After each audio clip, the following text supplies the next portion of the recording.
परशुराम भगवान विष्णु के छठे अवतार एक अद्वितीय योद्धा और तपस्वी थे जिन्होंने पृथ्वी पर धर्म की स्थापना के लिए अधर्म का विनाश किया। परशुराम के पिता ऋषि जमदग्नि अत्यंत ज्ञानी और तपस्वी थे। उनके आश्रम में कामधेनु गाय थी जो किसी भी इच्छित वस्तु को प्रदान कर सकती थी।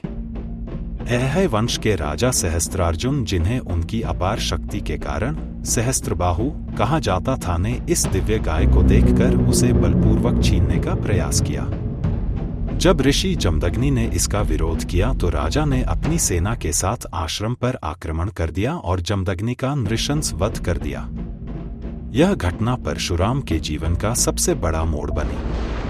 अपने पिता की हत्या और अधर्म के इस कृत्य से परशुराम का क्रोध आसमान छू गया।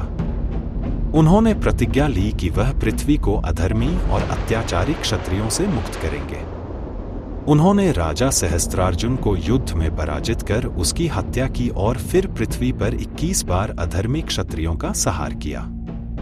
परशुराम का जीवन महाभारत के कालखंड से भी जुड़ा है। वह गुरु द्रोणाचार्य और भीष्म पितामह के शिक्षक थे और उन्होंने कर्ण को भी दिव्य अस्त्र शस्त्रों का ज्ञान दिया। उनकी अमरता का प्रमाण इस बात से मिलता है कि वह हर युग में मौजूद रहे। ऐसा कहा जाता है कि कलयुग में भी परशुराम जीवित हैं और हिमालय में तपस्या कर रहे हैं। परशुराम भगवान विष्णु के छठे अवतार हैं और उन्हें अमरता का वरदान प्राप्त है। उन्होंने धर्म की रक्षा के लिए तप और युद्ध में असाधारण कार्य किए, जिसके लिए उन्हें यह आशीर्वाद मिला कि वह युगों तक पृथ्वी पर रहेंगे। भगवान परशुराम को अमरता का वरदान स्वयं भगवान शिव से मिला था। परशुराम भगवान शिव के परम भक्त थे और उन्होंने घोर तपस्या कर उनसे कई दिव्य अस्त्र शस्त्र प्राप्त किए थे। उनकी तपस्या और निष्ठा से प्रसन्न होकर भगवान शिव ने उन्हें अमरता का वरदान दिया। यह वरदान उन्हें धर्म की रक्षा और अधर्म के विनाश के लिए मिला था, ताकि वह युगों युगों तक पृथ्वी पर रहकर धर्म की स्थापना में सहायता कर सके। परशुराम को यह भी वरदान दिया गया था कि वह कलयुग में भगवान विष्णु के 10वें और अंतिम अवतार भगवान कल्कि को शिक्षा देंगे और उनके दिव्य अस्त्रों का रहस्य बताएंगे।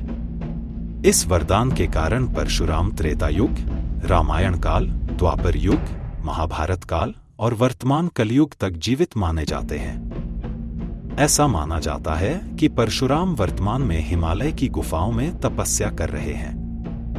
कई संत और साधु यह दावा करते हैं कि उन्होंने परशुराम के दर्शन किए हैं। केरल के प्रसिद्ध मंदिरों और दक्षिण भारत में भगवान परशुराम को समर्पित स्थानों पर यह मान्यता है कि उन्होंने स्वयं वहां के क्षेत्र का निर्माण किया और उनका आशीर्वाद अभी भी उन स्थानों पर विद्यमान है।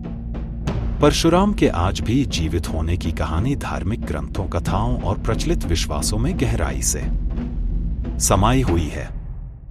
उनकी अमरता यह दर्शाती है कि वह न केवल एक पौराणिक योद्धा हैं, बल्कि धर्म, न्याय और अधर्म के विनाश के प्रतीक भी हैं। जब भी आवश्यकता होगी, भगवान परशुराम धर्म की रक्षा के लिए पुनः प्रकट होंगे।